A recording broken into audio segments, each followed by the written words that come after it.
네, 저희들 영업이 끝나가지고 직원 한 사람이 사자 스코상이 없어졌다는 이야기를 듣고 호텔 전체를 수습해본 결과 He cocked it, put it to my forehead. He took our money. He took my wallet. 今こういう必要ないですね。はい、裁判で。안녕하세요. 신기하고 재미있는 스포츠 사건 사고를 다루는 그래서 자꾸만 손이 가는 손이가 스포츠 현소 변호사 이명진 기자입니다. 네, 이번 시간에는 지난 1부 도둑을 잡은 스포츠 스타에 이어서 2부 도둑이 된 스포츠 스타를 다뤄볼 텐데요. 첫 번째 우리가 살펴볼 스포츠 스타는 1988년도로 벌써 올라가죠. 서울올림픽. 손에 손잡고 예. 저는 좀 어린 시절이었습니다만 그래도 기억은 나거든요. 저는 초등학생이라. 그때 봉사 갔었어요. 네, 아람단 있다 오니까. 아, 예, 아람단. 서울올림픽이 한창 진행되던 중입니다. 네. 88년 9월 24일 새벽 3시. 아, 새벽이에요. 네. 서울에 있는 그 남산 하얏트 호텔. 여기에 있는 클럽이에요. JJ 마우니스. JJ 마우니스. 네. 예. 여기에서 벌어진 황당하고 쉽게 이해하기 힘든 사건입니다. 거기에서 아주 상상을 초월하는 생각하기 힘든 네네. 물건을 훔치는데 그렇죠. 자 여기 지금 이제 놓인 물건들이 예. 작물인데 이 중에서 뭐를 훔치는지 궁금한데요? 뭐 가방도 아니고요. 네. 카메라도 아니고 장신구도 아니고 보석도 아니고 아주 특이한 걸 훔쳐갔습니다.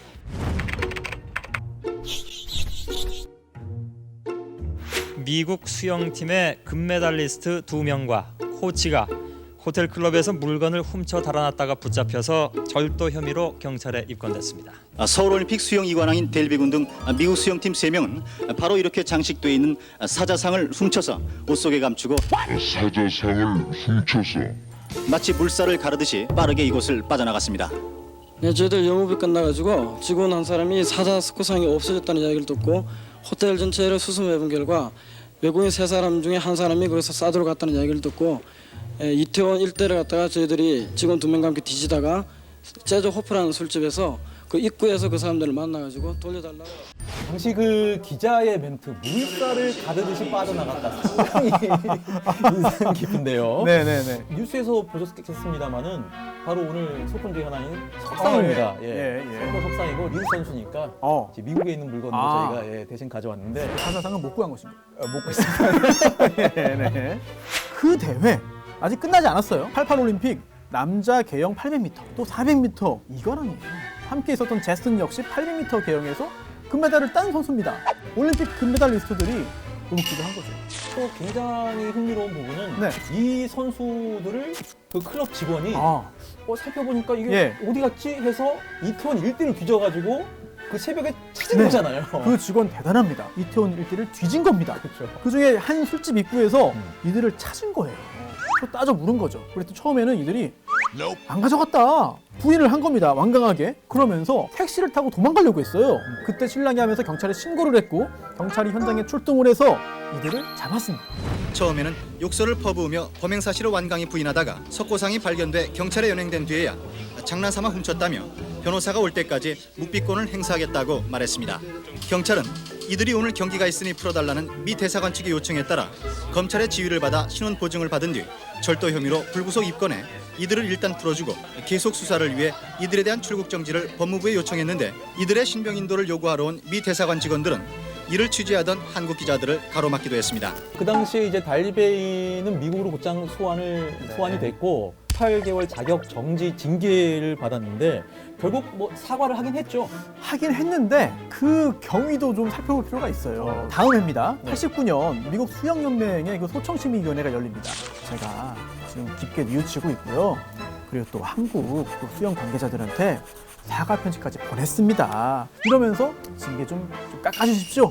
이런 얘기를 한 거죠. 실제 그래서 그 사과 편지를 우리나라로 보냈잖아요. 맞습니다. 당시 그 대한수영연맹 회장 앞으로 보냈는데 이름이 이명박 맞습니다. 대통령이 되는 그 이명박 전 대통령 당시 대한수영연맹 회장에게 이 사과문을 보냈어요. 그래서 저도 이번 편을 준비하면서 수영연맹에 연락을 좀 했어요. 그래서 그 당시 89년도에 회장 앞으로 온 사과 편지가 남아 있느냐. 그 당시 근무했던 분을 통해서 지금 알아보겠다라고 알아보는 중이고요. 저희 방송이 나가기 전에 소재를 좀 파악하게 되면 방송에 저희가 편집을 통해서 노출을 하도록 하겠습니다.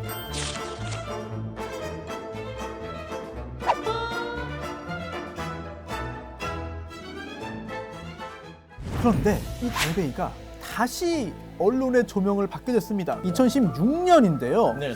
이때 정말 좀 충격적인 사건을 통해서 다시 한번 달베이가 주목받게 됐죠. 리우 올림픽이 열렸던 해인데 맞습니다. 제가 그때 올림픽 현장 취재를 갔었거든요. 아. 그 당시에 제 기억이 나요. 바로 그 사건이죠. 네. 바로 그 사건입니다.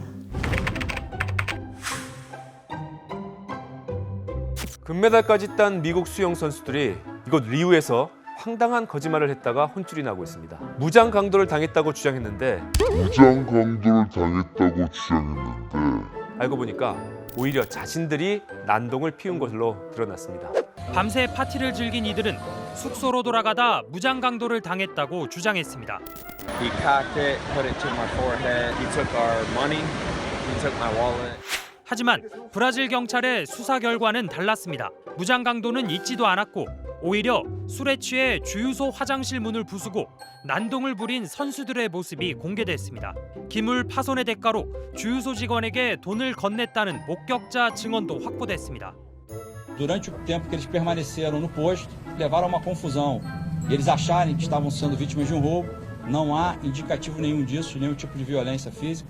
다른 사람도 아닌 록티 아닙니까? 마이클 펠프스의 유일한 경쟁자. 금메달도 이렇게 6개나 딸 정도로 어마어마한 선수였기 때문에 다들 믿었어요. 네. 근데 이렇게 재밌는 사실은 네. 이 사건 때문에 앞서서 88 서울 올림픽 때 우리가 다뤘던 달베이, 네. 예, 그 선수가 재등장을 하는 거죠. 이 분야입니다. 네, 이 분야의 대선배격이죠. 바로 이 달베이를 불러서 이 록티 사건 관련된 인터뷰를 합니다. Troy Dalby is the young man in the photo we're about to show you. There he is, wearing glasses and 2 gold medals at the 1988 Summer Games in Seoul, South Korea. He snatched a stone statue out of a hotel and then decided to take it to dinner with him and the group. That celebration ended when police arrested him. I know at the time, and that was after a very public apology. What's your reaction to this story and to everything we've seen in the past few days? I think that it's a shame that that so many great things are happening every hour on the hour in Rio right now, and that we're dedicating time that should be put forward to promoting the athletes that are doing miraculous things in their particular endeavors, and spending time on something like this. 네, 실제로 록티는 이 사건 때문에 10개월 자격정지 징계까지 받았거든요. 네네. 실력과 인성이 뭐 직접적으로 연결되는 건 아니다. 게다가 이 록티는요, 선수 생활 마지막에 한 차례 문제를 더 일으키죠. 바로 도핑 문제가 생겼어요.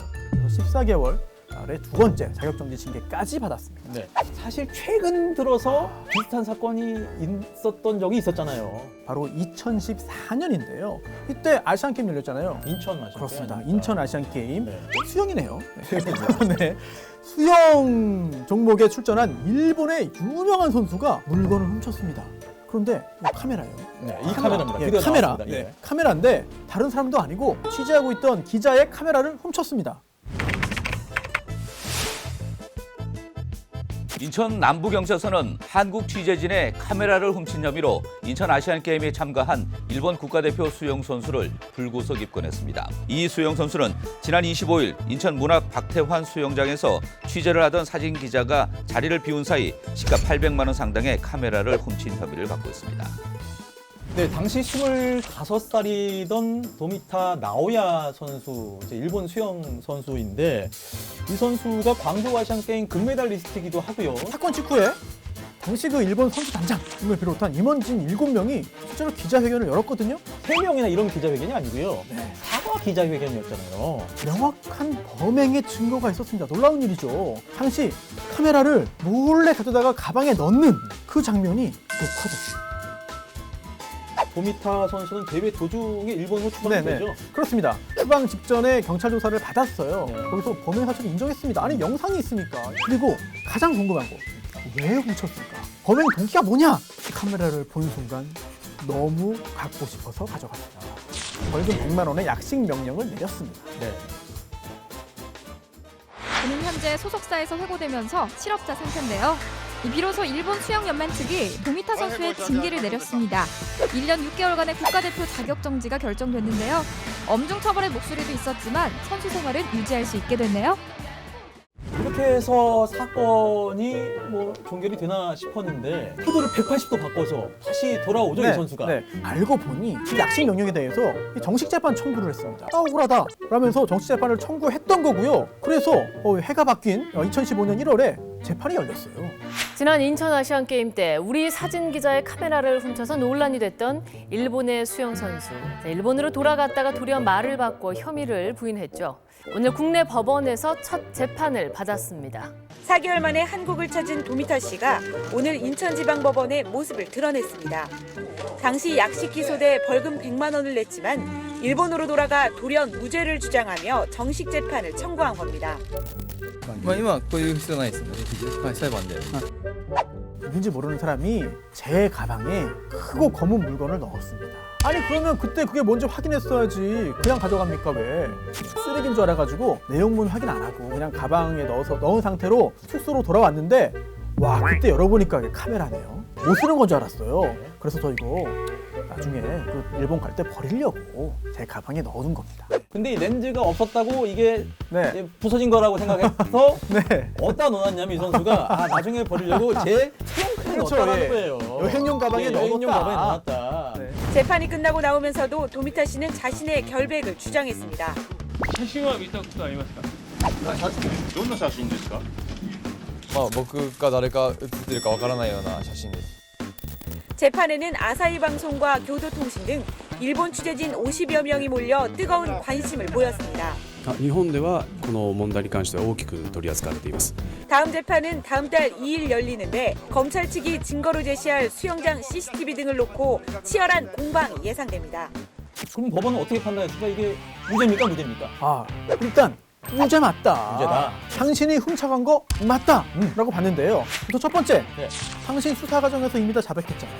누군지 모르는 성명 불상자가 뭐 이걸 내 가방에 손가방에 넣었고 그 얘기 한 적도 없잖아.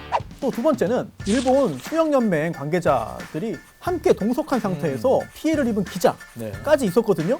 이거 합의서로 썼어요. 인정을 한 겁니다. 그리고 사과까지 했거든요. 당시 촬영된 영상을 다 봐도 다른 사람 없는데? 그랬더니 저 숨어 있다가 나온 겁니다. 숨어 있을 공간도 없는데? 이렇게 된 거죠. 그러니까 뻥 뚫린 공간에서 넣은 거예요. 그렇죠. 이런 상황에서 억울하다고 했으니 무죄 판결을 받기는 애시당초 힘든 그런 상황이었죠. 그러면 약식 명령 100만 원보다 좀 더 무거운 선고를 받은 겁니까? 당시 규정에 따르면 아무리 반성하지 않고 이상한 소리를 해도 이 약식 명령보다 더 무거운 형을 선고할 수가 없습니다. 이 피고인 입장에서는 밑져야 본전이에요. 그러다 보니까 일단 해보는 겁니다. 그런데 이런 사례가 워낙 많다 보니까 이제는 약식 명령에 불복해서 정치재판 가면은 더 무거운 형이 선고될 수도 있습니다. 네, 이렇게 해서 저희가 1부 도둑을 잡은 스포츠스타, 2부 도둑이 된 스포츠스타 이렇게 해서 소니가 스포츠에서 살펴봤는데 스포츠가 그 안에서 스포츠만 하는 게 아닌 것 같아요. 네, 맞습니다. 이 관련된 법적인 쟁점과 사건, 사고도 정말 많은데요. 더 충격적이고 화제가 되는 사건들 계속해서 모아서 소개해드리겠습니다. 맞습니다. 오늘은 여기서 마무리하도록 하겠습니다. 오늘은 여기까지입니다. 고맙습니다.